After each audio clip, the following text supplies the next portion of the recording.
கோழி வந்து சித்துக்கோழியா இல்லை பெருவடை கோழியா ஐயா? நடுத்தரமான கோழி. நடுத்தரமான கோழி. ஒரு கோழி ரொம்ப பெருவடைன்னு சொல்ல முடியாது. பெருவடைன்னா இந்த அந்த காலத்தில் பிறைவாளையம்னு கோழி இருக்கும். பிறைவாளம். அது கட்டுக்கு போகிறது. இப்படி வால் இப்படி இருக்கும், விசிறி வால். மூக்கு கட்டையாக இருக்கும். மூக்கு கட்டையாக கிளிமூக்கு மாதிரி இருக்கும். அது வந்து எப்படி அப்படிங்கிறது ஒரு கணக்கு இருக்குது. மத்தி பூவாக இருக்கணும், கிளிமூக்காக இருக்கணும், தலை சிறுசாக இருக்கணும், கண்ணு வெள்ளி கண்ணாக இருக்கணும், நெஞ்சு தாக்காக இருக்கணும். பெரிய சாவை சின்ன சாவெல்லாம் அது கிடையாது. அது பெருசும் இருக்கும் சிறுசும் இருக்கும்.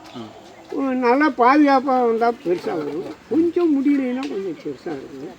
இப்போ இத்தனை கோழி வளர்க்குறீங்களே, இப்போ பார்த்தீங்கன்னா நீங்கள் வந்து விற்பனை செய்கிறீங்களா இல்லை வந்து நீங்கள் உங்கள் தேவைக்கு பயன்படுத்திக்கிறீங்களா? விற்பனை செஞ்சிடுவோம். விற்பனை. இப்போ கிலோ என்ன ரேட்டுக்கு நீங்கள் கொடுக்குறீங்க? கிலோ அது ஒரு நிர்ணயமாக சொல்ல முடியாது. பெருசு சிறுசு பொறுத்து இப்படியும் 500 ரூபா 550 ரூபா. ஒரு சிலர் பார்த்தீங்கன்னா நாட்டுக்கோழியவே பண்ணை உருவாக்கி நம்ம பண்ணுறாங்க.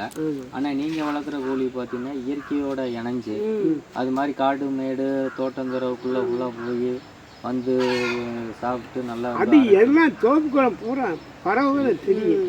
நல்லா புல்லு பூச்சி சாப்பிடும்.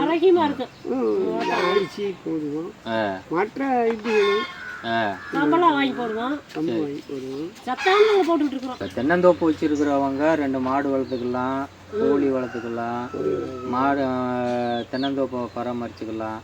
எல்லாம் பார்த்தீங்கன்னா ஒருங்கிணைந்த பண்ணையமாக நீங்கள் செய்கிறதுனால நல்ல லாபம் இருக்குதுங்களா? அதில் ஏதோ நம்ம முடிஞ்ச அளவுக்கு கொஞ்சம் சிரமம் இல்லாமல் இருக்கலாம். சரி.